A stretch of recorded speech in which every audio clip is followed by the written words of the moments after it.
Hello and welcome back to the Librarian of the Rings. Today we are continuing with our summary of the Silmarillion, and we're going to be doing chapter 6. This is of Fëanor and the Unchaining of Melkor. Welcome back, my name is Ben, I'm the Librarian. Today we're in chapter 6 of the Silmarillion of Fëanor and the Unchaining of Melkor. So basically, you know right from the outset what this chapter is going to be about. It's going to be about a guy named Fëanor, which we've already mentioned a few times, and it's going to be about the Unchaining of Melkor. Hopefully by this time you're pretty familiar with who Melkor is, and so you can kind of figure out Unchaining. That's going to be an interesting thing for us to have develop here in this chapter. So it's another short chapter. Unlike some of the others, there isn't as much packed into it because we're starting to become very established in kind of the myth making of this world. So this chapter, chapter 6, is where we really start to get into the meat of the story. Okay, let's go ahead and go through kind of our sections like we always do. We'll talk about vocabulary, we'll talk about major characters, major events, and major themes. The first one that we normally talk about is vocabulary. And today there really isn't a lot for us to bring in because there aren't a lot of new vocabulary words in this. And that is because, like I said, we've already kind of set the foundation in the first 5 chapters, and of course even before that in the Ainulindale and the Valaquenta. So here we are in chapter 6, and we kind of have a pretty good grasp of what's going on. This is all taking place in the land of Valinor on the continent of Aman, if you remember that. So we're not in Middle-earth at all today. So that brings us to our major characters for this chapter. And what we're going to see here is a few repeating people and some people that we will see a lot afterwards, and then a couple that are important, but we won't hear from them very much throughout the rest of the book. They just play an important role in this section. So first up, we have Finwë. Now Finwë, we've been tracking for a while. He was one of the elves that came to Valinor, came back and convinced the other elves to come with them. He's the leader of the group known as the Noldor. And it's going to be mostly Noldor for a little while here. Next, we have Míriel. Míriel is Finwë's wife, and she's going to have a son, and that son is named Curu Finwë, or Fëanor. And so he is the next major character, and really he's the most major character. He is so impactful to this entire story that the thing that he makes, the Silmarils, is what the story is named after. So he has 2 names, but you really only need to keep track of Fëanor because that's what his mom called him, and so that's what he's going to be called all the time. I don't know if that says anything, but it seems like generally whatever a mom calls a kid is what they kind of continue to be called throughout their life. Now Fëanor, you may have seen his name in The Lord of the Rings, and if you've watched The Rings of Power Season 2, then you've seen a statue of him. He's the one who's like out in the courtyard holding up a gem. So Fëanor, he's the best craftsman and he is like the coolest dude, but he is also extremely headstrong.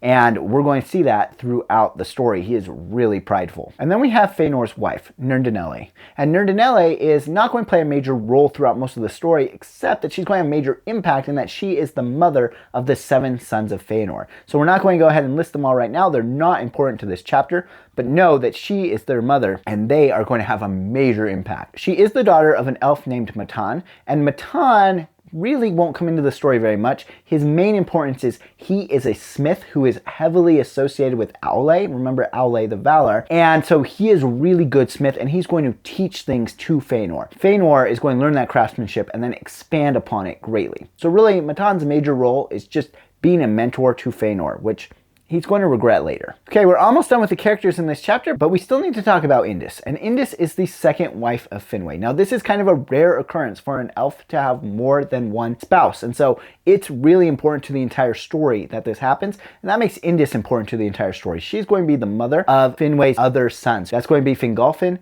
and Finarfin. And they are important because their children are going to play major roles. One of Finarfin's children is going to be Galadriel, who you know from The Lord of the Rings. Daughter of the Golden House of Finarfin. He also has a son, Finrod, which you may have seen in Rings of Power Season 1 if you watched that. And those 2 sons, their names are going to be mentioned in this chapter, but they don't play a major role in this chapter. They will play major roles later on. Now let's talk about some of the major events that take place in this chapter. And there are a few of them, but they're really kind of packaged into 2 groups. There's the Fëanor stuff and the Melkor stuff. So we're going to talk about the Fëanor stuff first. The first thing that happens, the Noldor start to write with letters or runes. And this is really important because they start to have a written language, which of course will have a major impact throughout history. Then we have the birth of Fëanor. Now Fëanor's birth, of course, is a big deal because he's going to be a major character, and it has a major impact on his mother, Míriel. So much of Míriel's energy goes out of her when she gives birth to Fëanor that she doesn't want to live anymore, which is a really weird thing for an elf. And there's a lot of philosophical stuff that we're not going to go into here. But Muriel basically decides that she doesn't want to have any more children,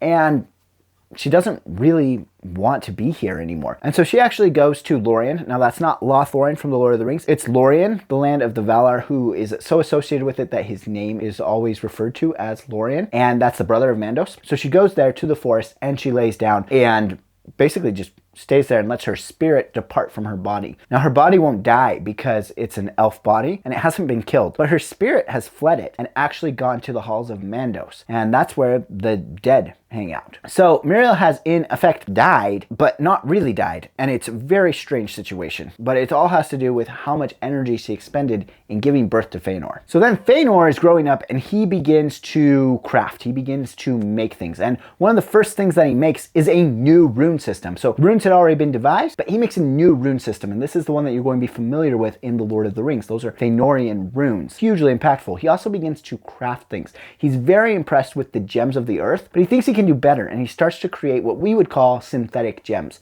Gems that don't come out of the earth. This is a major development because it's going to be gems that lead to the whole thing. Next major event is a wedding. Hooray! Finwë marries Indis. Now, this should be a happy occasion, I guess, but Fëanor doesn't see it that way. He does not want to have a stepmom. He doesn't want anything to do with her. And once she has sons, he doesn't want to have anything to do with his half-brothers either. And so he goes off and he basically lives apart from the rest of the family. And he's just doing his own thing, basically exploring and crafting. Sounds like maybe he's kind of a Minecraft player, but he's just off by himself doing that. And at that point, we get into the kind of the second section, the one with Melkor. So Melkor has been chained for 3 ages. He has been chained in Mandos. And they say, okay, 3 ages are up, bring him back. He comes before the Valar, basically to have a chance to plead his case, I guess. And he acts repentant. So the book tells us pretty clearly that he is not repentant, but he acts repentant. He's going to sue Manwë for pardon, and Nienna, bless her soul, is going to come to his defense and say, hey, we need to let this guy go. Now remember Nienna, she doesn't come up all the time, but she is the Valar who is really associated with kind of sorrow. She is really empathetic, I guess. And she comes and she says, hey, Melkor, he's been trying hard. Let's give him a break. And Mandos, who is the one who can actually see the future, he doesn't say anything. And so Manwë says, okay, Melkor, he's my brother. We're going to let him go. But we're not just going to let him go. We're going to keep him here in Valinor and kind of watch him for a while. But Melkor, he's a good guy. Well, at least he acts like a good guy. He plays this out really well. And eventually they let him off of city arrest, I guess you'd call it. And he gets to go wandering around on his own again, which, you know, in hindsight might not be the best thing, but they let him do it because they think they should. And at this point, Melkor, he pretends like he loves the elves. He thinks the elves are the best, except deep down in his heart, he hates them. He hates them so much, but he pretends like he likes them, and he starts to teach them some things so that they'll like him too. And especially the Noldor are very receptive to him because he's got a lot of crafting skills. Remember, he is a very creative being, and so they're like, man, we can learn some crafting secrets from this guy. So they really like that, except for Fëanor. Fëanor is so prideful, he does not want anything to do with Melkor, and they're going to be enemies all the way through. They're both going to cause problems, but they're always going to be enemies. Okay, those are the major events that happen in this chapter. Now let's move on to the major themes. And we're picking up on a few of the themes that we've already seen. One is this idea of creative acts and making stuff. And really, we're just in the lead-in stages right here, but I want you to track this because it's going to be important. Remember, we talked before about solo creation versus collaborative creation. And we start to see Fëanor go off on his own, which is exactly what Melkor did. And Fëanor, he leaves his family basically and goes off on his own to make his own stuff. And so that should be a red flag and it should be concerning to us. We should continue to track this throughout. The next major theme is that good and evil can come from the same act. Bad things and good things can come out of the same thing. And so Finwë marrying Indis really is not a good thing from Fëanor's perspective at all. And the book tells us it likely leads to all of the unhappy events that happen after this. So that's problematic. But it also tells us that it brings about the births of Fingolfin and Finarfin. and that is going to have a major positive impact on Middle-earth. You can't always tell what's going to be good and what's going to be bad, but you know that it is all in the hand of Iluvatar, that the plan of Iluvatar will not be frustrated. And the last thing that we want to start to track here is forgiveness and betrayal, and the idea that when someone is forgiven, they can then go on to betray again. Does that make forgiveness not the right action? That's what we kind of want to look at here, because they do let Melkor go. They let him out of prison, and they let him start to wander around and talk to other people and start to make things happen. That's ultimately going to be a really, really bad thing for them. But does that make forgiveness bad? Okay, so that's going to do it for this video today. I hope that you enjoy reading chapter 6. Go ahead and drop any questions that you have down in the comment section below, and we will look forward to going on to chapter 7. Until next time, farewell wherever you fare. May your ears receive you at your journey's end.